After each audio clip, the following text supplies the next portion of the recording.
മിശിഹായിൽ പ്രിയമുള്ള സഹോദരങ്ങളെ, ഇന്നേ ദിവസം മാനസിക സുസ്ഥിതിയുള്ള കുട്ടികളെ പ്രതീക്ഷിക്കുന്ന അമ്മമാർ ഗർഭാവസ്ഥയിൽ ശ്രദ്ധിക്കേണ്ട മറ്റു ചില കാര്യങ്ങൾ കൂടി പറയുവാനാണ് അച്ഛൻ ആഗ്രഹിക്കുക. ഒന്നാമത്, തെറ്റായ ഭാവന, വായന, ചിത്രം, സീരിയലുകൾ പാടില്ല. ഞാൻ പറയാൻ കാരണം, ശാസ്ത്രീയമായി തെളിയിച്ചിട്ടുള്ളതാണ്. നോവലുകളൊക്കെ വായിച്ച് ഇരിക്കുന്ന സമയത്ത് മായാ ലോകത്ത് സഞ്ചരിക്കുന്ന കുഞ്ഞുങ്ങളാണ് നമുക്ക് കിട്ടാൻ പോകുന്നത് എന്നോർക്കുക. കുറ്റാന്വേഷണ കഥകൾ, ഭീകര കഥകളൊക്കെ വായിച്ച് മനസ്സ് നിറച്ചാൽ ക്രൂരമായ ചിന്തകളൊക്കെ കുഞ്ഞുങ്ങളിൽ രൂപപ്പെടുന്നത് മനസ്സിലാക്കാൻ സാധിച്ചിട്ടുണ്ട്. പേടിപ്പെടുത്തുന്ന സീരിയലുകളും ഒക്കെ കണ്ട് അത് മനസ്സ് നിറച്ചാൽ പേടിക്കാരായ കുട്ടികളെ നമുക്ക് ലഭിക്കുന്നത് കാണാൻ സാധിക്കും. അതുകൊണ്ട് തന്നെ പിശാച്, ഭൂതപ്രേതം, ഇങ്ങനെയുള്ള ഒത്തിരി സീരിയലിലൊക്കെ ഇപ്പോൾ ഇറങ്ങുന്നുണ്ട്. അതൊക്കെ നമ്മൾ കണ്ട് അത് ആസ്വദിക്കുന്ന അവസരം ഓർക്കുക, കുഞ്ഞുങ്ങളെ അത് ബാധിക്കുന്നതാണ്. ലൈംഗികതയുടെ ഒരനുഭവത്തിൽ ജീവിച്ചാൽ മക്കളും അങ്ങനെയൊക്കെ തന്നെ ആയിപ്പോകാൻ സാധ്യതയുണ്ട് എന്നുള്ളത് മറക്കരുത്. യാക്കോബ് 1:15 നമുക്കറിയാം, ദുർമോഹം ഗർഭം ധരിച്ച് പാപത്തെ പ്രസവിക്കുന്നു, പാപം പൂർണ്ണ വളർച്ചയെത്തുമ്പോൾ മരണത്തെയും എന്ന് പറയുകയാണ്. മോശമായ ചിന്തകളെ വെച്ച് പുലർത്തി അത് താലോലിച്ചാൽ അത് അപകടമാണ് എന്നുള്ളത് നമ്മൾ മനസ്സിലാക്കിയിരിക്കണം. അതുപോലെ തന്നെ രണ്ടാമത്, നിരോധന മാർഗങ്ങൾ സ്വീകരിച്ചുകൊണ്ട് ബന്ധപ്പെട്ട് കുട്ടികളുണ്ടായാൽ, കുട്ടികൾ വേണ്ട എന്നുള്ള ചിന്തയാണല്ലോ നിലനിൽക്കുന്നത്. ഇത് അപകടമാണ്. നമ്മൾ നാച്ചുറൽ ഫാമിലി പ്ലാനിങ് ഒരുപക്ഷെ കുഴപ്പമില്ല എന്നൊക്കെ പറയുന്നെങ്കിലും ഞാനതിനെ എതിർപ്പ് പറയുകയല്ല. അവിടെ ഞാൻ ഓപ്പൺനെസ് ടു ലൈഫ് ഉണ്ട്. ഒരു കുഞ്ഞിനെ ദൈവം തന്നാൽ ഞാനത് സ്വീകരിക്കും എന്നൊരു മനോഭാവം അതിനകത്തുണ്ട് എന്ന് നമുക്ക് കാണാൻ സാധിക്കും. എന്നാൽ നിരോധന മാർഗം സ്വീകരിക്കുമ്പോൾ കുഞ്ഞിനെ വേണ്ട എന്നുള്ളൊരു മനോഭാവത്തിലേക്ക് മാതാപിതാക്കൾ എത്തുകയാണ്. അത് തുടക്കത്തിലെ തന്നെ എന്നെ ഈ മാതാപിതാക്കൾക്ക് വേണ്ട എന്ന ചിന്ത കുഞ്ഞുങ്ങളെ ബാധിക്കും. അത് വളരെ വ്യക്തമായ ഒരു കേസ് അച്ഛൻ ഓർക്കുകയാണ്. 5 വയസ്സ് വരെ പൂർണ്ണ നിശബ്ദതയിൽ കുഞ്ഞൊന്നും മിണ്ടുന്നില്ല. അപ്പം എന്തോ നാവിൻ്റെ പ്രശ്നമാണെന്ന് ഡോക്ടർമാർ ചികിത്സയൊക്കെ ഒത്തിരി നടത്തി. എന്ന് രക്ഷപ്പെടാൻ അവസാനം ഒരു ധ്യാനത്തിന് കൊണ്ടുവരികയാണ്. എന്തോ ഞാൻ പെട്ടെന്ന് ചോദിച്ചു, ഏതെങ്കിലും തരത്തിലുള്ള നിരോധനം? അപ്പോൾ ശരിയാണ്. ഞാൻ പറഞ്ഞു, അതിനെക്കുറിച്ച് അനുദപിക്ക്, നല്ല കുമ്പസാരം നടത്തുക, അത് കഴിഞ്ഞിട്ട് ഞാൻ പ്രാർത്ഥിക്കാം. പ്രാർത്ഥിച്ചു. ദൈവത്തിൻ്റെ കൃപയിൽ ആ കുട്ടി സംസാരിക്കാനും തുടങ്ങി. അപ്പോൾ ആന്തരിക സൗഖ്യം ലഭിച്ചതാണ്. അത് മാതാപിതാക്കൾക്കും ആവശ്യമാണ്, അതുപോലെ കുട്ടിക്കും ആവശ്യമാണ്. അതുകൊണ്ടത് അങ്ങനെയുള്ള മനോഭാവത്തോടു കൂടിയുള്ള ഇടപെടൽ തെറ്റാണെന്ന് ഓർക്കുക. മറ്റൊരു കുട്ടി അച്ഛൻ ഓർക്കുകയാണ്, കുറുമ്പനാടത്തു നിന്നാണ്. കുട്ടിയുടെ ഭയങ്കര ഉഴപ്പ് കണ്ടതുകൊണ്ട് ഹെഡ് മാസ്റ്റർ പുറത്താക്കി. ഹെഡ് മാസ്റ്റർക്ക് ഞങ്ങളുടെ ക്ലാസ്സൊക്കെ അറ്റൻഡ് ചെയ്തിരുന്നുകൊണ്ട് ലൂയിസിനെ ചെന്ന് കണ്ടിട്ടേ ഇനി കയറ്റുള്ളൂ എന്ന് പറഞ്ഞു. എൻ്റെ അടുത്ത് വന്ന് ഞാൻ വീണ്ടും ഇതിനെക്കുറിച്ച് ചെറുതായിട്ട് സംസാരിച്ചപ്പോൾ ആദ്യമൊക്കെ ഒന്നും സമ്മതിച്ചില്ല. അവസാനം അമ്മ തുറന്ന് സമ്മതിച്ചു. അതാണ് അതിൻ്റെ പ്രശ്നം. അവൻ എല്ലാവരും എതിർക്കുകയാണ്. പിന്നെ അവൻ അതിൽ നിന്നൊരു മോചനം കിട്ടാൻ വേണ്ടി കൗൺസിലിങ്ങും ധ്യാനവും കൊടുത്തത് ഞാനിപ്പോൾ ഓർക്കുകയാണ്. നിയമാവർത്തനം 23:1 പറയുന്നുണ്ട്, കൃത്രിമ മാർഗങ്ങൾ സ്വീകരിച്ചാൽ അവർ സഭയിൽ പ്രവേശിക്കരുത് എന്ന് തന്നെയാണ് പറയുക. അതുകൊണ്ടത് തെറ്റാണെന്നുള്ള ബോധ്യം നമുക്കുണ്ടാവണം. പലർക്കും ഇല്ലാത്തതാണ്. അച്ഛന് സൂചിപ്പിച്ചതേ ഉള്ളൂ. അതുപോലെ ഉടനെ കുഞ്ഞ് വേണ്ട എന്ന ചിന്ത ഒത്തിരി സ്വാധീനിച്ചതും അപകടമാണ്. ഗർഭപാത്രം അറിഞ്ഞപ്പോൾ, ഞാൻ ഗർഭം ധരിച്ചു എന്ന വാർത്ത അറിയുമ്പോൾ അമ്മ അയ്യോ ചതിച്ചോ, ഇങ്ങനെയുള്ള വാക്കുകൾ വരുന്നു. അല്ല, അപ്പന് ശോ വേണ്ടായിരുന്നു.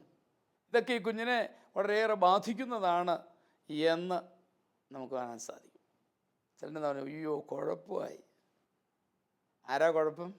ഈ അടുത്ത കുഞ്ഞാണ് ഈ കുഴപ്പം. അതുകൊണ്ട് അതിന് ഇടവരാതിരിക്കട്ടെ, ആ കുട്ടിയെ നെഗറ്റീവായിട്ട് ബാധിക്കും എന്ന് സൂചിപ്പിക്കുകയാണ്. നല്ല കുഞ്ഞുങ്ങൾ നമുക്ക് വേണ്ടേ? അതിനാവശ്യമായ ചില നിർദ്ദേശങ്ങൾ അച്ഛൻ തന്നേ ഉള്ളൂ. നമുക്ക് ഇന്നത്തെ കത്തുകളിലേക്ക് കിടക്കാം അല്ലേ? കൂത്തറപ്പള്ളിയിൽ നിന്നും ആലീസാണ് ഈ കത്തെഴുതുന്നത്. എത്രയും ബഹുമാനപ്പെട്ട ലൂയിസ് അച്ഛ, ഞാൻ ഒരുപാട് വേദനയോടെയാണ് ഈ കത്തെഴുതുന്നത്. എനിക്ക് ഭർത്താവും 2 പെൺമക്കളുമാണുള്ളത്. മൂത്ത മകൾക്ക് 26 വയസ്സ് കഴിഞ്ഞു. ഇതുവരെയായിട്ടും വിവാഹമൊന്നും ആയില്ല. അവൾക്ക് ഒരു ചെറിയ ജോലിയുണ്ട്. രണ്ടാമത്തെ മകൾക്കും ഒരു ചെറിയ ജോലിയുണ്ട്. അവൾക്ക് 22 വയസ്സായി. എൻ്റെ ഭർത്താവ് ഒരു ടാക്സി ഡ്രൈവറാണ്. ഞങ്ങൾക്ക് ഒരു ജീപ്പ് ഉണ്ടായിരുന്നു. അത് വിറ്റ് ഒരു ഓട്ടോ വാങ്ങി. പണ്ടേ സ്ത്രീകളോടെ അടുപ്പമുള്ള ആളായിരുന്നു എൻ്റെ ഭർത്താവ്. വണ്ടി കൂടി കിട്ടിയപ്പോൾ പുള്ളി എന്നെയും കുഞ്ഞുങ്ങളെയും മറന്ന് വണ്ടിക്ക് പണിയാണെന്ന് പറഞ്ഞ് വീട്ടിലുള്ള സ്വർണം മുഴുവൻ കൊണ്ടുപോയി. പറമ്പിലുള്ള തടി മുഴുവൻ വെട്ടി വിറ്റു. കാലക്രമേണ സ്വല്പം വസ്തു ഉള്ളതും വിൽക്കാനുള്ള പ്ലാനാണ്. കഴിഞ്ഞ വർഷം വണ്ടി ടെസ്റ്റിങ്ങിനാണെന്ന് പറഞ്ഞ് വസ്തു ബാങ്കിൽ പണയം വെച്ച് 1 ലക്ഷം രൂപ എടുത്തു. ഇപ്പോൾ 3 തവണ ബാങ്കിൽ കുടിശ്ശികയായി. ആദ്യ തവണ പിള്ളേർ പൈസ അടയ്ക്കാൻ കൊടുത്തു. അതും എടുത്തു ചെലവാക്കി. അയാളുടെ വീടിൻ്റെ അടുത്ത് താമസിച്ചിരുന്ന ഒരു സ്ത്രീയുമായി ഭയങ്കര അടുപ്പത്തിലാണ്. അവർ മതിച്ച് ജീവിക്കുകയാണ്. ഉള്ള കാശ് മുഴുവൻ അവളുടെയും മക്കളുടെയും പേർക്ക് ചിലവാക്കുന്നു. അവളുടെ മകളെ അയാൾ കാശ് മുടക്കി DPharm പഠിപ്പിച്ചു. ഞാനും കുഞ്ഞുങ്ങളും അനുഭവിക്കുന്നത് ദൈവത്തിന് മാത്രമേ അറിയാവൂ. പ്രാർത്ഥിച്ചു മടുത്തു. ഉചിതമായ മറുപടി അച്ഛൻ തരണമേ. ചേട്ടൻ ആലീസിൻ്റെ വിഷമം ഞാൻ മനസ്സിലാക്കുന്നു. സാഹചര്യങ്ങൾ വളരെ മോശമാണ്. അദ്ദേഹത്തിൻ്റെ നടപ്പ് ഒരു പ്രശ്നമാണ്. എന്നാൽ ദൈവം തന്ന ജീവിത പങ്കാളി എന്ന നിലയിൽ അയാളെ വിശുദ്ധീകരിച്ചെടുക്കുവാൻ ആലീസിന് കടമയുണ്ട് എന്നാണ് അച്ഛന് പറയാനുള്ളത്. 1 പത്രോസ് 3, 1 മുതൽ 2 വരെ വാക്യങ്ങൾ പറയുന്നത് പോലെ പ്രാർത്ഥന, പെരുമാറ്റം, സ്നേഹം വഴി അയാളെ നേടണം. എളുപ്പമല്ല എന്ന് അച്ഛനറിയാം. എന്നാൽ തമ്പുരാൻ കൂടെയുള്ളത് കൊണ്ട് സാധിക്കും. തിരുരക്തം തളിച്ച് പ്രാർത്ഥിക്കൂ. അയാളെ ആ ദുസ്വാദം നേടിയെടുക്കാൻ പറ്റും. ഹെബ്രായ 9, 13, 14 വാക്യങ്ങൾ പറയുന്ന പോലെ നിർജീവ പ്രവൃത്തികളിൽ നിന്ന് വിടുതൽ ലഭിക്കുവാൻ തീർച്ചയായിട്ടും തിരുരക്തത്താൽ സാധിക്കും. പ്രതീക്ഷയോടെ പ്രാർത്ഥിക്കുക. കുറ്റപ്പെടുത്തൽ പൂർണ്ണമായിട്ട് ഉപേക്ഷിക്കുക. ഇനി നമ്മളത് പറയണ്ട. അയാൾ ഇങ്ങനെ പോയിച്ചു വരുമ്പോൾ നമുക്കറിയാം, ചില അടുപ്പത്തിലൊക്കെയാണ് പോയിരിക്കുന്ന അറിയാം. എന്നാലും നമ്മളെ കുറ്റപ്പെടുത്തണ്ട. മനഃപൂർവ്വം അത് ഒഴിവാക്കുക. സ്നേഹമായിട്ട് ഇടപെടുക. നമ്മുടെ ഭാഗത്തു നിന്ന് നൽകേണ്ട കടമകൾ നിറവേറ്റണം. എനിക്കറിയാം, ഒരു സ്ത്രീയുടെ മനസ്സെനിക്കറിയാം. അതുകൊണ്ട് ഞാൻ പറയാണ്, ബുദ്ധിമുട്ടാണ്. കാരണം മറ്റൊരാളോട് ഇങ്ങനെ ഇടപെടുന്ന ഒരു വ്യക്തിയുമായിട്ട് ഇനി ഹൃദയം പങ്കുവയ്ക്കുക, ജീവിതം പങ്കുവയ്ക്കുക പ്രയാസമാണ് സ്ത്രീകൾക്ക്. ഞാൻ മനസ്സിലാക്കുന്നുണ്ട്. എങ്കിലും ദൈവം തമ്പുരാനെ ഓർക്കുക. കർത്താവ് എനിക്ക് എന്തുമാത്രം കൃപകൾ നൽകുന്നു, അത് ഓർത്തുകൊണ്ട് സ്നേഹത്തോടുകൂടി ഇടപെടണം. സ്നേഹം കൊണ്ട് അയാളെ നേടി ഒരു ഭവനം പണിയണം. ഞാൻ ഉദ്ദേശിച്ചത്, പലർക്കും വീട്ടിലാണ് പലരും താമസിക്കുന്നത്. വീടെന്ന് പറഞ്ഞാൽ കെട്ടിടമാണ്. ഭവനം എന്ന് പറഞ്ഞാൽ അവിടെ സ്നേഹത്തിൽ രണ്ടുപേരും ഒന്നു ചേരുകയാണ്. അതിനുള്ള ഒരു പരിശ്രമമാണ് ആലീസിൻ്റെ ഭാഗത്തു നിന്നുണ്ടാവേണ്ടത് എന്നാണ് എനിക്ക് പറയാനുള്ളത്. ലൂക്ക 6:36 ഈ കരുണയുടെ വർഷം ഫ്രാൻസിസ് പാപ്പ പ്രത്യേകം എടുത്ത് നമുക്ക് ആദർശവാക്യമായി തന്നിരിക്കുകയാണല്ലോ. പിതാവ് കരുണയുള്ളവനായിരിക്കുന്ന പോലെ നിങ്ങളും കരുണയുള്ളവരായിരിക്കുവിൻ. അങ്ങനെ തിന്മയെ നന്മ കൊണ്ട് ജയിക്കണം. തിന്മയാണ് അദ്ദേഹം ചെയ്യുന്നത്, പക്ഷെ ആ തിന്മയെ ആലീസിൻ്റെ നന്മ കൊണ്ട് ജയിക്കണം. ഒരുമാതിരിയൊക്കെ മാറ്റമായി, അടുപ്പമായി മാറ്റമുണ്ടാകുമ്പോൾ ആലീസ് ഈശോയോട് പ്രാർത്ഥിച്ചിരുന്ന് ഒരുങ്ങിയിട്ട് ഒരു ധ്യാനത്തിന് പ്രേരിപ്പിക്കുക. ഇപ്പോൾ പറയണ്ട, അങ്ങനെ പ്രേരിപ്പിക്കുക. അങ്ങനെ കുടുംബം ശരിയാകും. ആലീസ് വഴിയായ കുടുംബം രക്ഷയിലേക്ക് വരും എന്നാണ് ഞങ്ങൾ പ്രതീക്ഷിക്കുന്നത്. എന്താണ് ഇതേപ്പറ്റി നിമ്മിക്ക് പറയാനുള്ളത്? സഹോദരിയുടെ ഭർത്താവ് സ്ത്രീ ബന്ധത്തിൽ അടിമയാണ്. ഉണ്ടായിരുന്നതെല്ലാം വിറ്റു. കുഞ്ഞുങ്ങളെ നോക്കുന്നില്ല. ഇവർ കുഞ്ഞുങ്ങളുടെ ശമ്പളം കൂടി ലോണിനൊക്കെ അടയ്ക്കാനായിട്ട് കൊടുത്തിട്ട് അതും കൂടെ കൊണ്ടുപോവുകയാണ്. പിന്നെ ഇവർക്ക് ജീവിക്കാൻ ഒരു മാർഗ്ഗവും ഇല്ല. അപ്പോൾ ആ സ്ഥിതിയിൽ സ്ത്രീ എന്ത് ചെയ്യുവാനാണ്? ഇപ്പം ഇവരുടെ വീട്ടിലോട്ടൊന്നും വരുന്ന കാര്യമൊന്നും പറയുന്നേ ഇല്ല യഥാർത്ഥത്തിൽ. നീ വീട്ടിൽ അവരുമായിട്ട് തന്നെ ജീവിക്കുവാണെന്ന് അറിയത്തില്ലല്ലോ. അങ്ങനെ പറയുന്നില്ലെങ്കിലും വീട്ടിൽ വരുന്നതെന്നും പറയുന്നില്ല, അങ്ങനെ ആണെന്ന് പറയുന്നത്. പക്ഷെ അവരുമായിട്ട് അടുപ്പത്തിലാണ്. അവിടെ തന്നെ മകളെ DPharm പഠിപ്പിക്കുന്നു. അവരുടെ കാര്യത്തിലാണ് കൂടുതൽ ശ്രദ്ധ. ഇവിടോട്ട് അങ്ങനെ ഇവരുമായിട്ടൊരു ബന്ധമുള്ള ഇതിലൊന്നും പറയുന്നുമില്ല. അപ്പം എങ്ങനെയാണെന്ന് അറിയില്ല. ഏതായാലും വ്യക്തിബന്ധങ്ങളുടെ ഒരു ശൃംഖലയാണ് കുടുംബം. അപ്പം പരസ്പരം പിതാവും മാതാവും മക്കളും എല്ലാം കൂടെ സ്നേഹബന്ധത്തിൽ കഴിയുന്നതാണ് നല്ലത്. മാതാപിതാക്കൾ പരസ്പരവും പിതാവും മക്കളും തമ്മിലും മാതാവും മക്കളും തമ്മിലും മക്കളും തമ്മിലും എല്ലാം പരസ്പരം ബന്ധമുണ്ടായിരിക്കുകയാണ് സ്നേഹബന്ധത്തിന് കൂടുതൽ ആക്കം കൂട്ടുക. പക്ഷേ ഇവിടെ അതിൻ്റേതായ ഒരു സ്നേഹവും ഇടുന്നില്ല. ദൈവസ്നേഹത്തിൽ നിന്നും ഉടലെടുക്കുന്നതാണല്ലോ കുടുംബജീവിതം. പക്ഷേ ഇവിടെ ദൈവസ്നേഹത്തിൻ്റെ യാതൊരു ഭാവവും കാണുന്നില്ല. ദൈവസ്നേഹം ഉണ്ടെങ്കിൽ ഈ പുള്ളി തെറ്റിലേക്ക് പോവുകയില്ലല്ലോ. അപ്പം പ്രത്യേകം ഭർത്താവിനെ ഇവർക്ക് തിരുത്തിക്കൊണ്ട് വരണമെന്നുണ്ടെങ്കിൽ ഭർത്താവിനെ സമർപ്പിച്ച് പ്രാർത്ഥിക്കുക. യേശുവിൻ്റെ തിരുരക്തം ഒഴിച്ച് കഴുകി വിശുദ്ധീകരിച്ച് പ്രാർത്ഥിക്കാനേ നമുക്ക് പറ്റത്തുള്ളൂ. അപ്പം നിരന്തരം സഹോദരിയുടെ പ്രാർത്ഥന, മക്കളും ഈ അമ്മയും കൂടി നിരന്തരം പ്രാർത്ഥിക്കുക. യാത്രയുടെ യാമങ്ങളിലൊക്കെ ഉറക്കെ നിലവിളിച്ച് പ്രാർത്ഥിക്കുക. കർത്താവ് ഫലം തരും എന്നുള്ളതാണ് നമ്മുടെ അഭിപ്രായത്തിൽ. പ്രാർത്ഥിക്കുക, നേടിയെടുക്കുക എന്ന് വിചാരിക്കുന്ന പോലെ എനിക്ക് തോന്നുന്നത് അങ്ങനെ വേറെ വീട്ടിൽ പോയി താമസിക്കുന്നതായിട്ടൊന്നുമില്ല, വലുതായിട്ട് അടുപ്പത്തിലാണെന്നുള്ളതേ പറഞ്ഞിട്ടുള്ളൂ.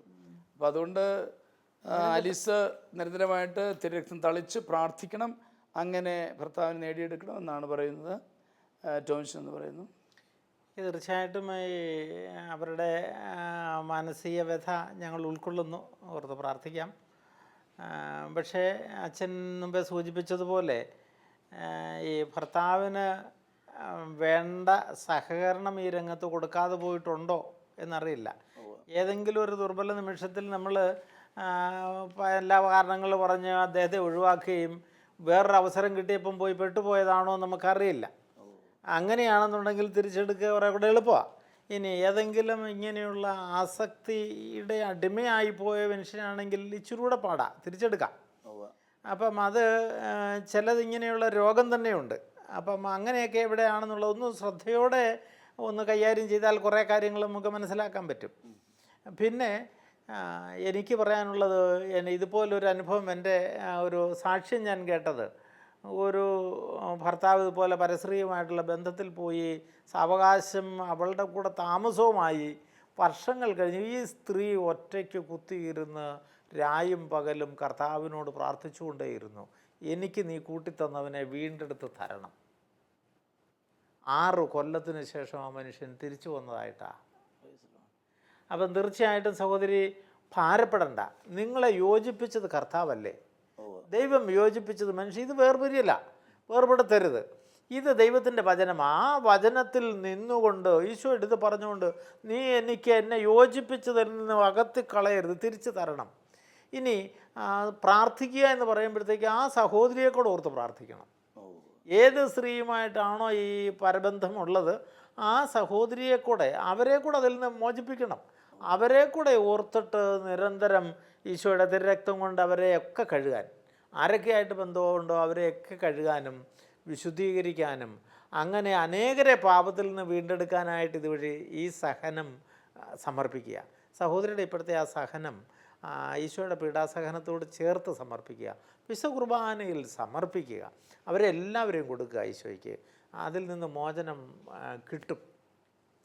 അതുപോലെ തന്നെ എനിക്ക് പറയാനുള്ളത്, ഈ വണ്ടി മേഖലയാണ് ഈ പ്രശ്നങ്ങൾക്ക് കാരണമായി തീരുന്നതെങ്കിൽ സാവകാശം പറഞ്ഞിട്ട് ടാക്സി ഓട്ടോയും അതുപോലുള്ള വണ്ടി മേഖലയിൽ നിന്ന് പുള്ളിയെ ഒഴിവാക്കിയെടുക്കുന്ന സാഹചര്യങ്ങൾ ചിലത് ഒഴിവാക്കിയെടുക്കാൻ നമുക്ക് കാരണമാവില്ല.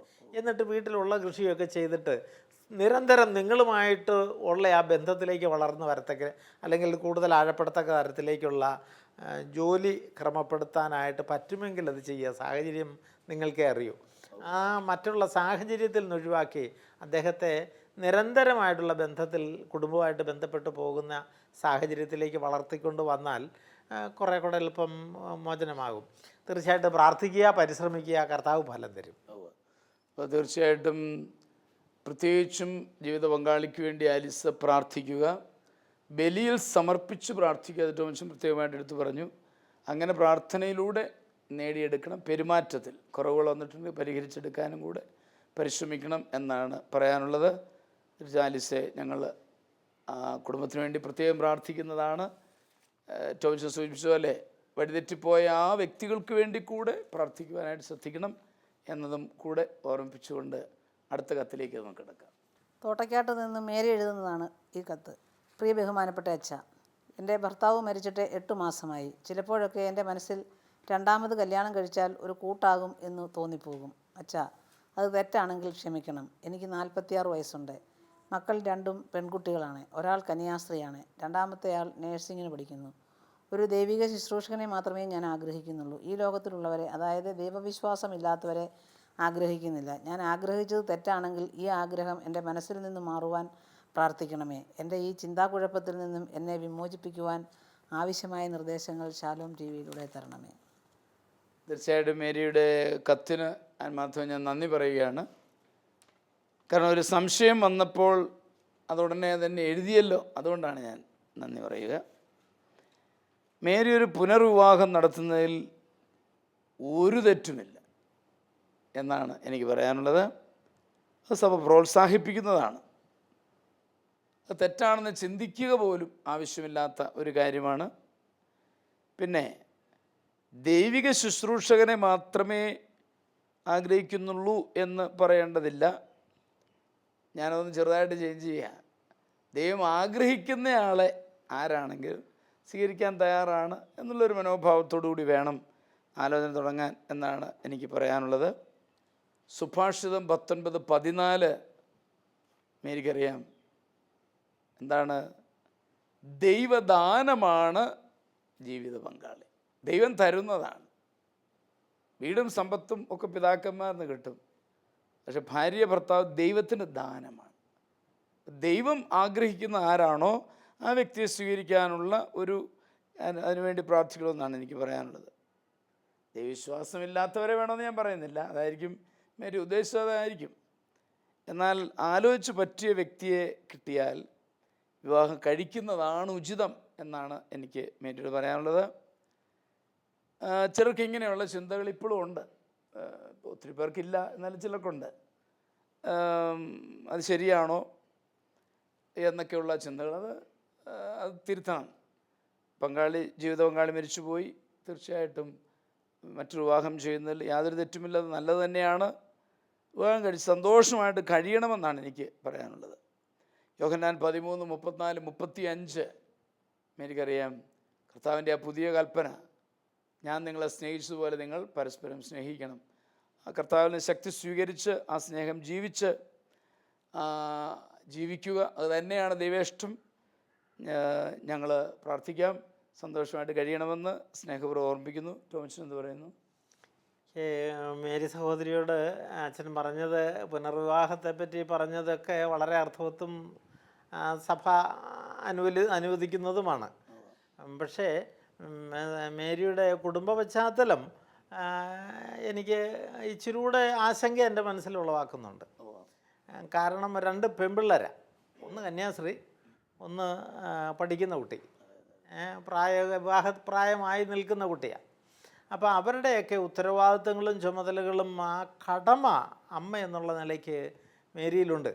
ഇനി കടന്നു വരുന്നയാൾ തീർച്ചയായിട്ടും ദൈവത്തിൻ്റെ തെരഞ്ഞെടുപ്പ് എന്നൊക്കെ പറഞ്ഞിന്ന് പോലും മനുഷ്യനല്ലേ. ആ മനുഷ്യനെ നമുക്ക് അത്രയേറെ വിശ്വസിച്ച് കൊണ്ടുപോകാൻ പറ്റുമോ എന്നുള്ളത് നമ്മളൊന്നുകൂടെ റീതിങ്ക് ചെയ്യുന്നത് നല്ലതാണ്. ഈ മക്കളുടെ ഒരു മോളുടെ കന്യാസ്ത്രീയാണ്, അവരുടെ ജീവിത പങ്കാതെ തിരഞ്ഞെടുത്തു കഴിഞ്ഞു. മറ്റേ മോളെ കൂടെ കല്യാണം കഴിച്ച് ആരെങ്കിലും ഏൽപ്പിച്ചിട്ട് സഹോദരി ആരെങ്കിലുമായിട്ട് കല്യാണം കഴിച്ച് കഴിഞ്ഞാൽ അവൻ്റെ വീട്ടിൽ പോകേണ്ടി വരുമല്ലോ. ഇവിടോട്ട് വന്ന് താമസിക്കണമെന്ന് നിർബന്ധം വരാൻ പറ്റില്ല. അപ്പോൾ ഈ കുഞ്ഞ് അനാഥമാകാതിരിക്കത്തക്ക വിധത്തിൽ അതിൻ്റെ കൂടെ കാര്യം കഴിഞ്ഞിട്ട് ചിന്തിക്കുന്നതായിരിക്കും കുറേ കൂടെ മാനുഷികമായിട്ട് നമുക്ക് കുറേ കൂടെ വിവേകത്തോടെ ചിന്തിക്കാവുന്നതെന്നാണ് എനിക്കൊരു തോന്നൽ. കാരണം ആ കൊച്ചിൻ്റെ കൂടെ കല്യാണം കഴിച്ചിട്ട് അതിനെ ആരെങ്കിലും ഏൽപ്പിച്ച് കഴിഞ്ഞാൽ പിന്നെ മേരി ഫ്രീ ആയി, പിന്നെ കല്യാണം കഴിച്ച് ആരുടെയെങ്കിലും കൂടെ പോകാം, അത് സന്തോഷം. അതുവരെ ഈശോയോട് പ്രാർത്ഥിച്ച് ആലോചിച്ച് ഒന്ന് ഒരു സാവകാശം എടുക്കുന്നത് നല്ലതായിരിക്കും എന്നാണ് എനിക്ക് പറയാനുള്ളത്. എനിക്കൊരു വിഷമം തോന്നുന്നത്, ഈ കൊച്ചിന് കല്യാണം കഴിച്ചൊക്കെ വരുമ്പം പ്രായമായി പോകുമല്ലോ, അപ്പം പിന്നെ ഒരു ആപ്റ്റ് ജീവിത പങ്കാളി കിട്ടുമോ എന്നുള്ളൊരു പ്രശ്നം അതിനകത്തുണ്ട്. ഞാൻ ടോമിച്ചിനെ കൊണ്ട് മനസ്സിലാക്കുന്നു. ഇനി ആ കുഞ്ഞിൻ്റെ അപ്പം കുഞ്ഞിനെ നോക്കണമെന്ന് ആ കുഞ്ഞുണ്ട് എന്നും അറിഞ്ഞുകൊണ്ടാണല്ലോ പുനർവിവാഹം നടക്കുന്നത്. ആ കുഞ്ഞിൻ്റെ കാര്യങ്ങൾ പുതിയ ഭർത്താവ് ചെയ്യാം, ചിലപ്പം സംഭവിക്കും. എൻ്റെ അടുത്ത ഒരു സ്നേഹിതനെ ഇതുപോലൊരു സ്ത്രീയെ, അദ്ദേഹത്തിൻ്റെ ഭാര്യ മരിച്ചു, ഒരു പെൺകുട്ടിയുള്ള ഒരു സ്ത്രീയെ വിവാഹം കഴിച്ച് ആ കുഞ്ഞിനെ വളർത്തിക്കൊണ്ടുവന്ന് മനോഹരമായിട്ട് ഈ അടുത്തിടെ കല്യാണം കഴിപ്പിച്ചൊക്കെ വിട്ടു. ഞാനുമൊക്കെ അതിൽ പങ്കാളിയായിരുന്നു. അങ്ങനെയൊക്കെ സംഭവിക്കാൻ പാടില്ലാഴില്ല. ഞാനത് ഒന്ന് സൂക്ഷിക്കണം എന്നുള്ളതാണ് ടോമിച്ചിൻ്റെ അഭിപ്രായം. നിമ്മി എന്ന് പറയുന്നു. എനിക്ക് വിവാഹം കഴിക്കുന്നതിൽ തെറ്റുണ്ടെന്ന് ഞാൻ പറയത്തില്ല. പക്ഷേ എന്നെ സംബന്ധിച്ചിടത്തോളം പറയുകയാണെങ്കിൽ അവരവരുടെ ഒരു ഉത്തരവാദിത്വം ഉണ്ടല്ലോ. മക്കൾ മാതാവിനാണല്ലോ കൂടുതൽ. പെൺമക്കളാകുമ്പം അവരെ സംരക്ഷിക്കേണ്ടതും അവരെ കല്യാണം കഴിച്ചു വിടേണ്ടതും ഒക്കെ ആയിട്ടുള്ള ഒരു ചിന്ത. ഭർത്താക്കന്മാരാണെങ്കിൽ പിന്നെ ഒരു പുരുഷനാണെങ്കിൽ കല്യാണം കഴിച്ചാൽ വേറൊരു സ്ത്രീ വന്നാൽ അത് ഓക്കെ സപ്പോർട്ടായി പോകും. പക്ഷേ ഒരു സ്ത്രീ ഭർത്താവ് മരിച്ചു കഴിഞ്ഞ് കല്യാണം കഴിച്ച് വേറൊരു വീട്ടിലേക്ക് പോകുന്നതിനെപ്പറ്റി അതിനൊരു ചിന്ത അങ്ങോട്ട് ഉൾക്കൊള്ളാൻ പറ്റുന്നില്ല. പക്ഷേ അവർ കല്യാണം കഴിക്കുന്നതെന്ന് പറയുന്നത് തെറ്റൊന്നുമല്ല, തെറ്റല്ല, ശരി തന്നെ. പക്ഷേ ഈ കുഞ്ഞുങ്ങളുടെ കാര്യം ഓർക്കുമ്പം അവൾ കന്യാസ്ത്രീയാണ്. ആ കന്യാസ്ത്രീക്കാണേലും വീട്ടിലോട്ടൊന്ന് വരണ്ടേ. പിന്നെ ഈ മകളെ കല്യാണം കഴിച്ച് വിടണം. പിന്നെ ഇപ്പോൾ എല്ലാവരും പറഞ്ഞതുപോലെ സഹപാഠി ഒരാളുടെ ഞങ്ങൾക്കൊക്കെ അറിയാവുന്ന ആളാണ്. പക്ഷെ അവർ നല്ല രീതിയിൽ ജീവിച്ചു. പിന്നെ പുള്ളിക്കാരനും സഹകരിച്ചു. പുള്ളിക്കാരിയും ഈ ആദ്യത്തെ കെട്ടിലെ മക്കളുമായിട്ടെല്ലാം സഹകരിച്ചു. അവരെ എല്ലാം കല്യാണം കഴിപ്പിച്ചു. ഇപ്പം പുള്ളിക്കാരിയുടെ അവിടുന്ന് കൊണ്ടുവന്ന കൊച്ചിനെ കല്യാണം കഴിപ്പിച്ചു. ഇനി ഇവർക്ക് രണ്ടുപേർക്കും കൂടെ ഉള്ള ഒരു കൊച്ചനേ ഉള്ളൂ. മറ്റുള്ളവരുടെ എല്ലാവരുടെയും കാര്യം കഴിഞ്ഞു. അതൊക്കെ ഭംഗിയായിട്ട് നടന്നു. അത് ആ ആളിൻ്റെ ദൈവികത തന്നെ എന്ന് പറയാം. ഒരു ദൈവിക മനുഷ്യനാണ്. അതുകൊണ്ടായിരിക്കും ഒരുപക്ഷെ ഈ സ്ത്രീ അങ്ങനെ ചിന്തിക്കുന്നത്. ഒരു ദൈവ വിശ്വാസിയെ അല്ലെങ്കിൽ ദൈവിക മനുഷ്യനെ വേണമെന്നൊക്കെ, ദൈവിക ശുശ്രൂഷ എന്നൊക്കെ പറയുന്നൊരു ഉദ്ദേശം അതായിരിക്കാം. അതുകൊണ്ട് കല്യാണം കഴിക്കുന്നത് തെറ്റാണെന്ന് ഞാൻ പറയത്തില്ല. കല്യാണം കഴിക്കുന്നത് തന്നെ നല്ലത്. പക്ഷേ ഇങ്ങനെ ഒരു ചിന്താഗതി കിടപ്പുണ്ട്. വേറൊരു വീട്ടിലേക്ക് പോകുമ്പോൾ ഈ കുഞ്ഞുങ്ങൾ അല്ലെങ്കിൽ പിന്നെ വല്യമ്മയോ വല്യപ്പനോ അങ്ങനെയൊക്കെ ഉണ്ടോ, സഹോദരങ്ങൾ വേറെയുള്ളവർ ഇതുങ്ങളെ നോക്കുമോ, അങ്ങനെയൊക്കെയുള്ള കാര്യങ്ങളൊക്കെ വരുമ്പോൾ നമുക്ക് പോയാലും ഒരു സ്വസ്ഥതയില്ലല്ലോ. ഇല്ല, പോയാൽ സ്വസ്ഥതയില്ല, പോയാൽ കൊച്ചിനെ കൊണ്ട് പോകുള്ളൂ. കൊച്ചിനായിട്ട് മനസ്സിലാകുന്നത്. കാരണം അങ്ങനെ ആയിരിക്കാം ഒരു പക്ഷേ. അതായത് രണ്ടാമത് കല്യാണം കഴിച്ചാൽ ഒരു കൂട്ടാകുമെന്ന് തോന്നിപ്പോകുന്നു. അത് തെറ്റാണ്. അതാ തെറ്റാണോ എന്നാ ചോദിക്കാം. ഞാൻ പറയുന്നത് അത് തെറ്റായിട്ട് പറയാൻ പറ്റില്ല. പിന്നെയുള്ളത് കുഞ്ഞിൻ്റെ കാര്യം ആലോചിക്കണം. ആലോചിച്ച് തീരുമാനം എടുക്കണം എന്നുള്ളതാണ് അഭിപ്രായം. തീർച്ചയായിട്ടും നേഴ്സിങ്ങിന് പഠിച്ചുകൊണ്ടിരിക്കുകയാണ് ആ കുട്ടി. അപ്പം ആ കുട്ടി ഇങ്ങനെ ഉണ്ടെന്നും ആ കുട്ടി വിവാഹം നടക്കേണ്ടതാണെന്നും അത് ഉത്തരവാദിത്വം ഏറ്റെടുക്കാൻ തയ്യാറാണോ എന്നും ഭാവി വരനോട് ചോദിച്ച് തയ്യാറാണെങ്കിൽ നടത്താവൂ എന്നുള്ളതാണ് അപ്പം രണ്ടുപേരുടെ അഭിപ്രായം. മനസ്സിലാക്കുന്നു. അപ്പം അതൊന്ന് അതിനെപ്പറ്റി ഒരു ധാരണയിൽ എത്തിച്ചേരുക ആവശ്യമാണ് എന്നാണ് എനിക്ക് പ്രത്യേകമായിട്ട് ഇപ്പം മേരിയോട് പറയാനുള്ളത്. ആത്യന്തികമായിട്ട് മേരി ചെയ്യുന്ന ഒരു തെറ്റൊന്നുമല്ല, ഒരു കുഴപ്പമില്ല എന്നുള്ളത് എടുത്തു പറയുന്നതോടൊപ്പം തന്നെ പിന്നെ കുഞ്ഞുങ്ങളുടെ കാര്യത്തിൽ ഒരു റീതിങ്കിങ്, കുഞ്ഞുങ്ങളുടെ കാര്യം ശരിക്കും ആലോചിച്ചിട്ടാണോ, നമുക്ക് അതിനകത്ത് ഇല്ലാത്തതുകൊണ്ടാണ് ഞങ്ങളങ്ങനെ പറയുന്നത്. ആലോചിച്ച് അതിനെപ്പറ്റി തീരുമാനമെടുത്തിട്ട് ഒരാളെ, അത് വലിയ നല്ല മനുഷ്യനാണെങ്കിൽ അതൊക്കെ അന്വേഷിച്ചിട്ട് ചെയ്യണം എന്ന് തന്നെയാണ് പറയാനുള്ളത്. കൂടുതൽ ആ ഒരു ലൈനിൽ മുമ്പോട്ട് പോവുക. ഒരുപക്ഷെ എനിക്ക് കുറച്ചുകൂടെ കടന്ന് പറയാനുള്ളത്, ഇപ്പോൾ ഒരു കത്തിലൂടെ മേരി എഴുതിയതിൽ സന്തോഷമേ ഉള്ളൂ. എന്നാൽ വേണ്ടി വന്നാൽ അടുത്ത എവിടെയെങ്കിലും ഒരു തോട്ടക്കാട് നിന്നാണ്, അതുകൊണ്ട് കൗൺസിലിംഗ് സെൻ്ററുകളുണ്ട്, അവിടെ പോയി ഒന്ന് കാര്യകാരണ സഹിതം കാര്യങ്ങൾ മനസ്സിലാക്കുന്നത് നല്ലതാണ്. ഞങ്ങൾക്കിപ്പം എഴുത്ത് വെച്ചുകൊണ്ട് ചിന്തിക്കാനേ പറ്റത്തുള്ളൂ. ഒരുപക്ഷെ അദ്ദേഹത്തിന് എന്തെങ്കിലുമൊക്കെ മേരിയോട് ചോദിക്കാൻ കാണും. മേരി അത് പറഞ്ഞു കഴിയുമ്പോൾ കുറച്ചുകൂടെ ഒരു വെളിച്ചം ഈ കാര്യത്തിൽ ലഭിക്കും എന്നാണ് പ്രതീക്ഷിക്കുക. അപ്പോൾ ആത്മാവിൻ്റെ നിറവിനായിട്ട് പ്രാർത്ഥിക്കുക. ഈ വിഷയം തന്നെ ദൈവത്തിന് തിരുമുമ്പാകെ വെച്ചിട്ട് പ്രാർത്ഥിക്കുമ്പോൾ ദൈവം ഒരു വഴി കാണിച്ചു തരും എന്നുള്ളതാണ് ടോമിച്ചൻ പ്രത്യേകമായിട്ട് സൂചിപ്പിച്ചത്. ഞാനതോടൊപ്പം തന്നെ ഒരു കൗൺസിലിംഗ് റെക്കമെൻഡ് ചെയ്യുകയാണ്. അപ്പോൾ ആ കൗൺസിലിങ്ങിലൂടെ തീർച്ചയായിട്ടും മറ്റ് വിശദവിവരങ്ങൾ മനസ്സിലാക്കി ഡയറക്ഷൻസ് കിട്ടും, അതിനിടയാവട്ടെ എന്ന് വളരെ സ്നേഹപൂർവ്വം ഓർമ്മിപ്പിക്കുകയാണ്. നമുക്ക് ഈ രണ്ട് കുടുംബങ്ങളെ ഈശോയുടെ തിരുമുമ്പാകെ സമർപ്പിച്ച് പ്രാർത്ഥിക്കാം. നല്ലവനും സ്നേഹധീയമായ കർത്താവേ, ഇന്ന് ഞങ്ങൾ ചിന്തയ്ക്ക് വിഷയമാക്കിയ ആലീസിൻ്റെയും മേരിയുടെയും കുടുംബത്തെ ഞങ്ങൾ സമർപ്പിക്കുന്നു. അവരുടെ വ്യക്തിപരമായ പ്രശ്നങ്ങൾ അങ്ങ് അറിയുന്നു. ഞങ്ങളെക്കാൾ ഉപരി അങ്ങ് അവരെ അടുത്തറിയുന്നു. ആ കുടുംബങ്ങളിലേക്ക് കടന്നു ചെന്ന് അവരുടെ പ്രശ്നങ്ങളെ പരിഹരിച്ച് കൂടുതൽ സന്തോഷപ്രദമായ ഒരു കുടുംബം നയിക്കുവാൻ ആ കുടുംബങ്ങളെ അനുഗ്രഹിക്കണമേ. കൂടെയായിരുന്നവരെ ശക്തിപ്പെടുത്തണമേ. പിതാവും പുത്രനും പരിശുദ്ധാത്മാവുമായ സർവേശ്വര എന്നേക്കും ആമേൻ. ഈ പ്രോഗ്രാമിലേക്ക് കത്തുകളും അഭിപ്രായങ്ങളും അയക്കേണ്ട വിലാസം: to the producer, family counselling, Shalom television, Peruvannamuzhi PO, Kozhikode 673528. Email info@shalomtelevision.com.